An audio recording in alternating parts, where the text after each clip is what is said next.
अखिल भारतीय अखाड़ा परिषद के राष्ट्रीय अध्यक्ष रविंद्र पुरी महाराज ने जनसंख्या नियंत्रण पर एक विवादित टिप्पणी कर दी है। उन्होंने कहा है कि उनके अनुयायियों को केवल 2 बच्चों तक सीमित नहीं रहना चाहिए, बल्कि कम से कम 3 या 4 बच्चे तो पैदा करने ही चाहिए, ताकि उनमें से एक जो बच्चा है वह सन्यासी बन सके और सनातन धर्म की सेवा भी कर सके। रविंद्र पुरी महाराज ने बताया कि मुझसे एक भक्त ने पूछा कि हमें एक बच्चा संत बनाना है, यदि सभी केवल 2 बच्चे पर रुक जाएंगे तो यहाँ पर संतों की संख्या में कमी भी आ जाएगी। इसलिए 3 से 4 बच्चे अवश्य आपको पैदा करना चाहिए, ताकि एक बच्चा सन्यासी बनकर सनातन धर्म के लिए तैयार किया जा सके।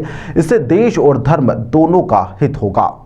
देखिए, आपने देखा होगा पूरे हिंदुस्तान में जहाँ भी आप जाएंगे, हमारे हिंदू में बड़ी एक दिक्कत आ रही है, बहुत कम बच्चे पैदा हो रहे हैं। अब हम मुझसे पूछेंगे, हमने कहा था भाई ये हमारे ऊपर लागू नहीं है, संत तो शादी नहीं करेंगे। ये जितने भी हमारे भक्तगण हैं, हम सबसे अपील करते हैं कि आप 2 से ज़्यादा बच्चे पैदा करो, 2 से अधिक बच्चे पैदा करो, क्योंकि इस समय आपने देखा पूरे विश्व में सनातनी जाग चुके हैं।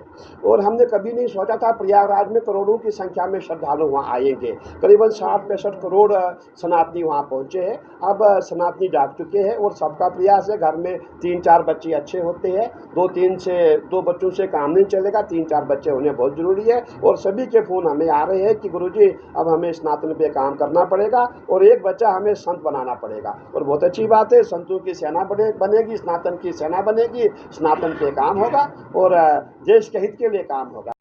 आपने देखा होगा जो हमारा डोनेशन जो होता है, आपने देखा होगा हमारे हिंदू में परंपरा है, जो डोनेशन बोर्ड जैसे डोनेट किया जाता है।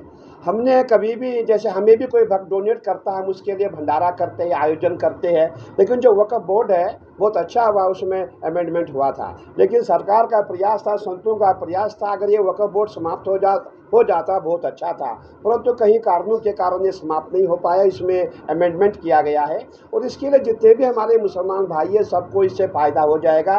देखिए, जितने भी सनातनी हिंदू, हमें तो कोई उससे लेना देना नहीं है, हमें कोई बेनिफिट नहीं है। बल्कि मुझे उत्तराखंड से फ़ोन आया, गुरुजी बहुत अच्छा हुआ, हमारे माननीय गृह मंत्री जी ने बहुत अच्छा काम किया जो इसमें अमेंडमेंट किया है। क्योंकि छोटे मोटे मज़ार, छोटे मोटी जागीरें जितनी भी है सब बड़े बड़े लोगों के पास है। छोटा बेचारा जो मुसलमान है उसे उस चीज़ से कोई लेना देना ही नहीं है, तो वो भी सोचते हो सकता आगे चल के हमें कोई फ़ायदा हो जाए। और मैं समझता हूँ पूरे हिंदुस्तान में जितने मुसलमान भाई है, जो गरीब तबका है, सभी खुश है। और जो बड़े बड़े लोग हैं जिनके पास वक़्फ़ की प्रॉपर्टी हज़ारों एकड़ ज़मीनें हैं, किसी के पास 100 एकड़ है, 200 एकड़ है, ओवैसी जैसे बहुत परेशान है, उनको परेशान रहने दीजिए। लेकिन पूरा जो मुसलमान तबका है वो सब पार्टी के साथ है, अमित शाह जी के साथ है, और अमित शाह जी को बहुत बहुत आशीर्वाद साधुवाद दे रही है सभी जितने हमारे मुसलमान भाई। अखिलेश यादव को भी बहुत देखिए, अखिलेश जी की उनकी बड़ी जो है उनकी प्रॉब्लम है, क्योंकि वो मुसलमानों के नेता बनना चाहते थे लेकिन वो मुसलमानों के नेता नहीं बन पाए।